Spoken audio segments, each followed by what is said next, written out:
Assalamualaikum warahmatullahi wabarakatuh. Selamat sore, salam sejahtera untuk kita sekalian.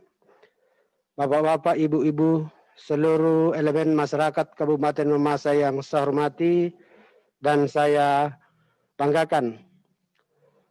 Hari ini kami baru-baru mengadakan rapat dengan Forkopimda dan seluruh pengurus gugus tugas atau Satgas Kabupaten Mamasa yang nanti berakhir pada sore ini tepat jam 4 sore.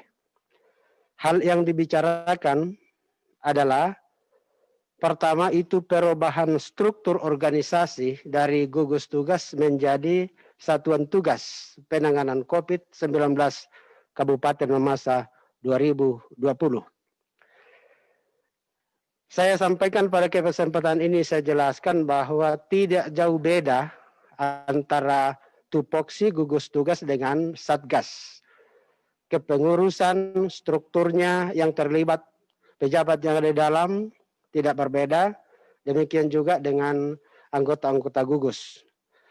Namun Satgas ini semakin terarah kepada pencegahan, kekompakan, kekerjasamaan, supaya sekaligus evaluasi bagaimana lebih meningkatkan kinerja supaya lebih akan mantap penanganan COVID untuk se-Indonesia ini, se-provinsi bahkan Kabupaten Mamasa pada khususnya.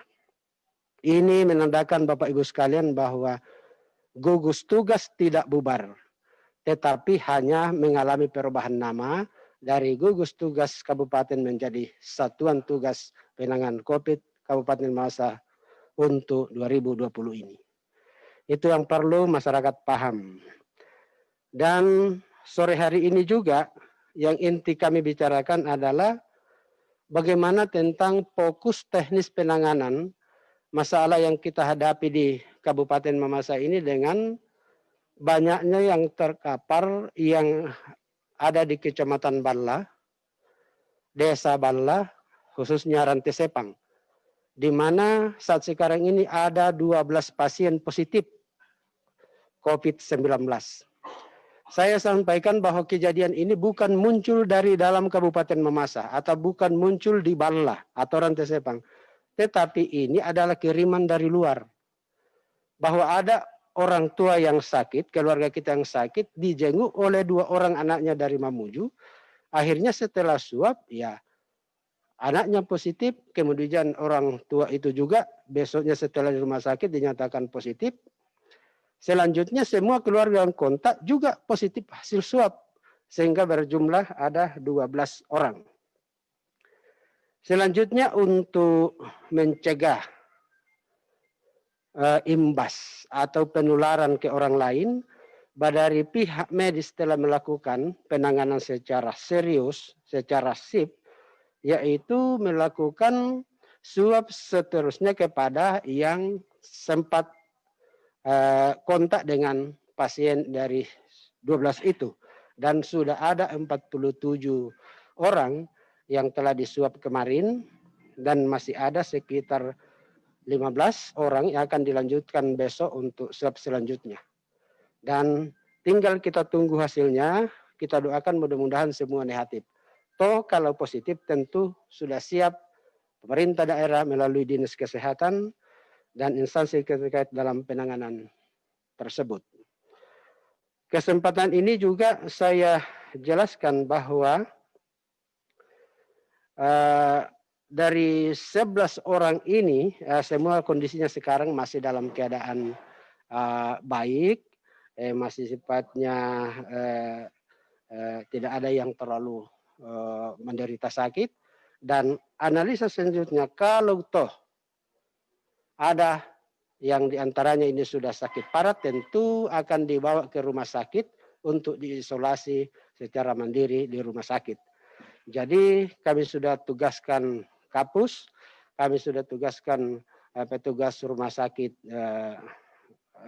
Kondusapata, bahkan dinas kesehatan untuk memantau, ditambah dengan satuan tugas dari pihak TNI Polri dan TNI dan semua yang tergabung dalam gugus tugas untuk berpartisipasi semua dalam penanganan ini.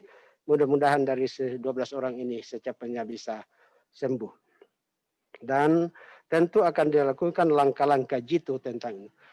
kesempatan ini saya sampaikan bahwa penanganan sekarang ada dilakukan karantina mandiri. Nah, tinggal teknisnya tadi kami bicarakan akan lebih tingkatkan lagi bagaimana karantina mandiri itu betul-betul mandiri yang tidak bisa berhubungan dengan orang luar. Kemudian nanti petugas saja yang membawakan vitamin, membawakan obat-obatan, begitu juga dengan makannya, supaya kalau kita disiplin dalam hal penanganan karantina mandiri ini, mudah-mudahan secepatnya akan sembuh.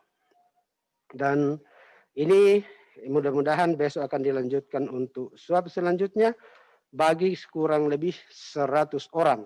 Jadi 47 ditambah lagi kurang lebih 80 akan disuap secara berkesinambungan supaya ini memutus mata rantai supaya jangan menyebar kemana-mana penyakit COVID ini.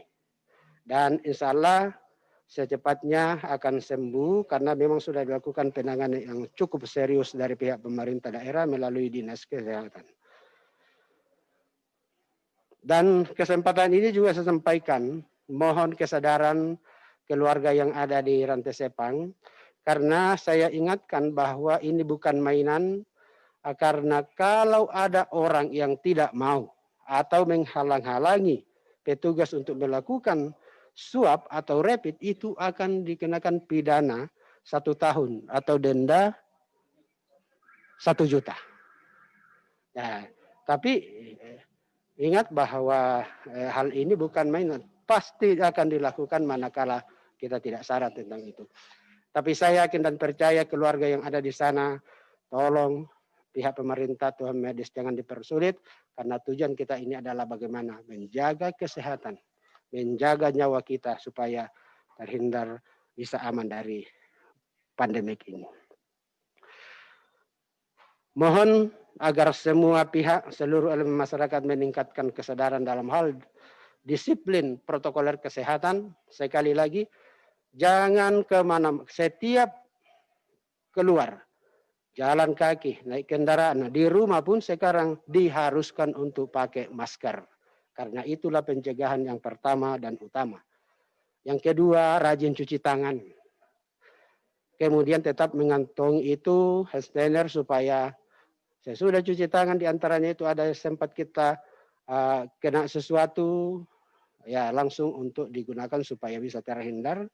Dan yang berikut, atur jarak, utamanya di rumah-rumah ibadah, di kantor-kantor, atau di mana-mana selalu kita atur jarak supaya terhindar dari kontak orang lain yang bisa menularkan penyakit. Dan ingat imunitas, dijaga baik-baik karena ini adalah bagaimana supaya imunitas kita terjaga sehingga tidak ada kekebalan tubuh dari kita dan tidak mudah diserang penyakit, utamanya penyakit corona ini. Mohon tidak ada resep lain selain kesadaran kita sendiri untuk bisa keluar dari masalah ini.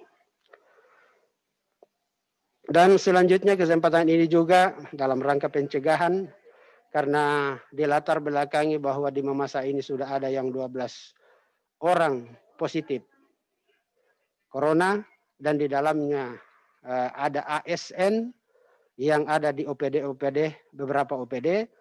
Mau saya perintahkan untuk mulai 1 minggu ke depan itu kita home kerja di rumah sampai mudah-mudahan, tapi home itu betul-betul kita jaga diri. Kemudian saya tugaskan seluruh elemen ASN, baik itu pejabat maupun staf, supaya membantu masyarakat melakukan penyadaran tentang protokoler kesehatan dalam rangka pencegahan COVID.